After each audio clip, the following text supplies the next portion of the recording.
السلام علیکم، welcome to my YouTube channel smart learning Urdu class 9 کا جو ایبٹ بورڈ کا پیپر ہوا ہے 2025 میں، اس کا سیکشن اے اس ویڈیو کے اندر ہم سالو کریں گے۔ 15 اس کے MCQs ہوں گے۔ نیکسٹ جو پارٹ ہوگا اس کے اندر اس کا سیکشن بی اور سیکشن سی دیکھ لیں گے۔ تو MCQs نمبر 1 ہے جی، شاذیب نے بازار سے سودا خریدا۔ اس میں شاذیب کیا ہے؟ تو جملے کے دو بڑے اجزاء ہوتے ہیں، ایک ہوتا ہے مسند علیہ اور دوسرا ہوتا ہے مسند۔ تو جو فاعل ہوتا ہے، مطلب جس بندے کے بارے میں بات ہو رہی ہوتی ہے، اس کو مسند علیہ کہتے ہیں، اور باقی سارا حصہ مسند ہوتا ہے۔ اور مسند علیہ اور مسند کے درمیان جو تعلق ہوتا ہے اس کو اسناد کہتے ہیں۔ تو چونکہ شاذیب کے بارے میں پوچھا گیا تو شاذیب کیا ہے؟ مسند علیہ ہے، سی اس کا آپشن ہے۔ تو جس بندے کے بارے میں بھی بات ہوتی ہے کسی چیز کے بارے میں، اس کو کہتے ہیں مسند علیہ۔ دوسرے MCQs ہے جی، مندرجہ ذیل میں سے ذو معنی جملہ کون سا ہے؟ تو ذو معنی ایسے لفظ ہوتے ہیں جن کو لکھنے اور پڑھنے میں تو ایک جیسے ہوں لیکن ان کے میننگ الگ الگ ہوں۔ اب جیسے کہ دیکھیں، مالی نے ہری ہری گھاس، یہ تو سیم ہے، ہری ہری گرینری جو ہوتی ہے۔ آم کے آم، ان کا مطلب بھی سیم ہے۔ پھر ہے جی، اسلم نے اس بار اپنا بار اکبر کو دیا۔ یہ دیکھیں دونوں بار بار ہیں لیکن ہے ذو معنی۔ ایک بار کا مطلب ہے کہ مطلب اس مرتبہ، دوسرا بار ہے اس کا مطلب ہے جی بوجھ کو کہتے ہیں، وزن کو کہتے ہیں۔ یہاں پہ خدا خدا، یہ بھی سیم میننگ ہے۔ یہ دیکھیں آئے تو دو لفظ ہیں ہر جملے میں لیکن باقی سب کا ایک جیسا مطلب تھا۔ اس میں جو بار اور بار آیا ہے ان کے ڈیفرنٹ میننگ ہیں، تو یہ ذو معنی ہے۔ اس کے علاوہ جی تیسرا کوشچن ہے، درجہ ذیل میں سے جملہ اسمیہ ہے۔ تو جملہ اسمیہ وہ ہوتا ہے جس میں کوئی فعل نہ پایا جائے، مطلب کوئی ورب نہ ہو، سمپل اس کے اندر مبتدا، خبر اور فعل ناقص ہو۔ اب دیکھیں جی، ہری ہری گھاس لاؤ، یہ دیکھیں لاؤ اس میں کام ہو گیا ہے، تو جس میں بھی کام آ جائے، فعل آ جائے، وہ جملہ فعلیہ ہو جائے گا۔ اس میں دیکھیں سلمہ نے نظم پڑھی، تو پڑھنا فعل ہے، یہ بھی نہیں ہے، یہ بھی نہیں ہے۔ اسے دیکھیں میں نے کھانا کھایا، اس میں بھی فعل ہے، یہ بھی نہیں ہے۔ تو فراز کا قد لمبا ہے، یہ جملہ اسمیہ ہے کیونکہ اس کے اندر کوئی فعل نہیں ہے، یہ سارے اسم ہیں، تو اس میں دیکھ لیں یہ جملہ اسمیہ ہو جائے گا، تو بی آپشن ہمارا ٹھیک ہے۔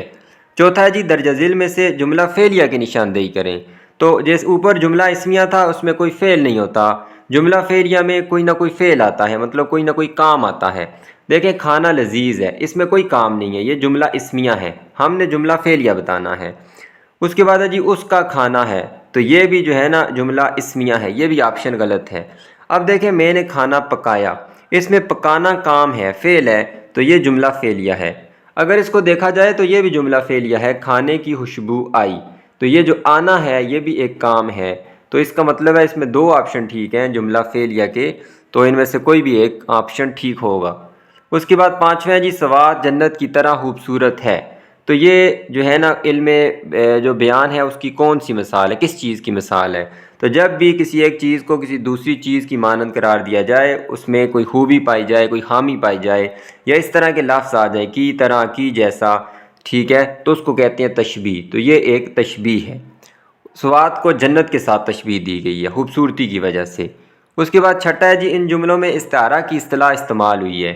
یہ میرا بیٹا رستم ہے، شاہدہ بالکل میری بہن کی ہم شکل ہے، پورا اسکول میرے ہاتھ میں ہے، تو اس میں کوئی بھی نہیں ہے، یہ میرا بیٹا رستم ہے، یہ استعارہ ہے، ٹھیک ہے۔ اس میں دیکھیں جی، میرا بیٹا، اگر یہ کہتا کہ میرا بیٹا رستم کی طرح بہادر ہے تو وہ تو تشبیہ ہوتا، لیکن اس نے ڈائریکٹ اس کے بیٹے کو رستم بنا دیا ہے۔ رستم ایک پہلوان تھا، شاہد ایران کا تھا، جو بہادری کی وجہ سے مشہور ہے، تو مطلب اس کا بیٹا جو بڑا بہادر ہے اس نے اس کو کہہ دیا رستم، تو یہ اس میں استعارہ ہے جس کو انگلش میں میٹافر کہا جاتا ہے۔